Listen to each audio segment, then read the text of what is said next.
Assalamu alaikum, урматтуу кесиптештер. Бир атадан сураган экен, кайсыл балаңызды жакшы көрөсүз деп. Ошондо ал айтыптыр, кайтып келгенчекти сапарда баламды жакшы көрөм, чоңойгончокти кичүү баламды жакшы көрөм, айыкканчакты ооруп аткан баламды жакшы көрөм, бутуна турганчакты колу жука, жарды баламды жакшы көрөм деп. Кыргызстандын ар бир айылы, ар бир булуң бурчу биздин мойнубузда өтүлүн алганбыз. Бардыгына тегиз кам көрүшүбүз керек, кызмат кылышыбыз керек. Бирок бүгүнкү күндө эң көп каржы алып турган, жардамга муктаж болуп турган, башына иш түшүп турган бир регион бар, анын аты Баткен облусу.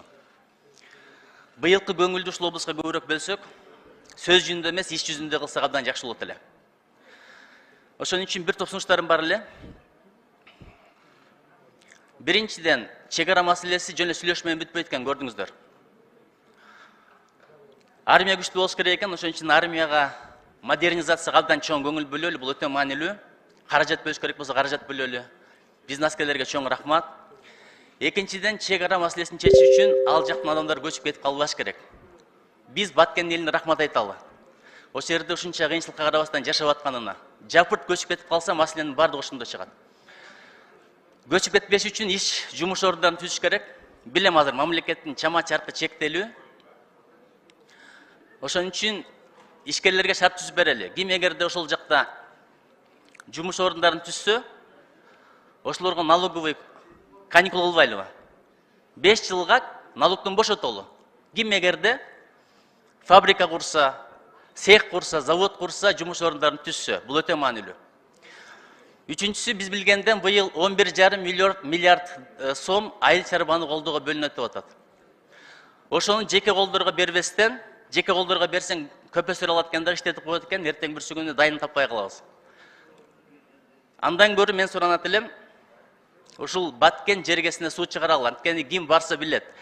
Кадам жайдан Лейлекке чейин мындай такыр жерлер аябай көп. Ушул багат иштейли.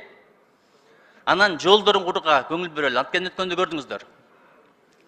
Трасса жабылып кала турган болсо, запас жолдор абдан жаман акыбалда. Ошондуктан биз ушуну сунуштайт элек. Анан комитеттин көчмө жыйынын Баткенде өткөзөлү. Эл менен сүйлөшөлү, ошол жерде барып акыбалды караган, бул өтө маанилүү нерсе. Анан биздин Султанбай агайыбыздын дагы бир сөздөрү бар экен. Фонд түзөлүп, биздин фракция өзүнүн айлыгын которуп бергенге даяр. Баткенди колдош боюнча. Анда эмес азыр Султанбай айга да сөз берели, өзүнүн ойлорун, сунуштарын айтсын. Чоң рахмат. Саламатсыздарбы, урматтуу коллегалар. Мен кыска эле сүйлөйүн. Азыр мына Кыргыз-Тажик чек арасында кооптуулук чегине жетти. Казактар айткандай, шиши толуп жарылганы турат. Ошондуктан биз парламент, жогорку кеңеш эчтеке болбогондой эле болуп отурганыбыз туура эмес. Ошондуктан мен эмнени сунуштайт элем. Ушул Тажик-Кыргыз чек арасы боюнча депутатский комиссия түзсөк. Депутатский комиссиянын максаты күнөөлүүлөрдү издештөө эмес. 30 жылдын ичинде биз эмне себептен ушул деңгээлге жеттик? Эмне себептен ушундай согушка чейин бара турган деңгээлге жеттик? Өзүбүздүн кошуналаш тууган республикабыз менен, кошуналаш тууган эл менен кандай даражага жеттик? Ошондуктан ошону эзилдештен. Экинчи жагы, экинчи максаты ошонун бардыгын изилдеп туруп, ошолордун оруусунун причинасын тапкандан кийин мен ойлойм, стратегиялык, именно Тажик-Кыргыз чек ара боюнча стратегиялык саясатты иштеп чыгышыбыз керек. Мындан биягына мындай эле жөн эле чыр-чатак чыкканда эле чыгып барып ошол жерде басып койгон, бул жарабайт, болбойт. Себеби деген бүгүнкү күндө чыр-чатактар вообще жогорку деңгээлге чыгып кетти. Ал уже спецслужбалардын спецоперациясына айланып кетти, бүт барды конфликттер. Ошондуктан ушул комиссияны срочный порядкта түзүш керек.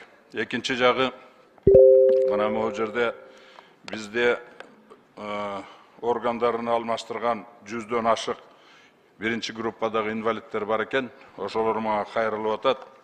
Алар жылың өкмөттөн, в частности, саламаттык сактоо министерстводон 3 дарын алып турчу экен. Програф, энтоковир, селсеп деген. Бүгүнкү күндө ошол кишилер 7 айдан бери ошол дарыны ала албай жүрүптүр.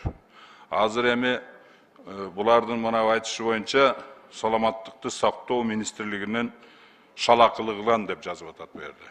Ошондуктан муну срочно чечиш керек. Себеби деген булар бир күн эле ошол дарыларды ичпесе, уже отторжение органов болуп, уже өмүрдөн мындай өмүрү кыйылып калышы мүмкүн экен. Ошондуктан кайрылып кетти.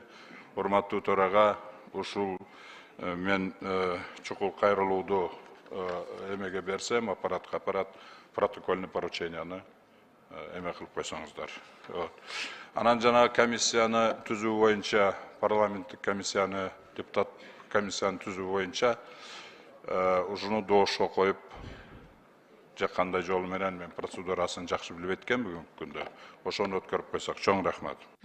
Социалдык саясат боюнча комитет ишти жүргүзүп баштаганбыз.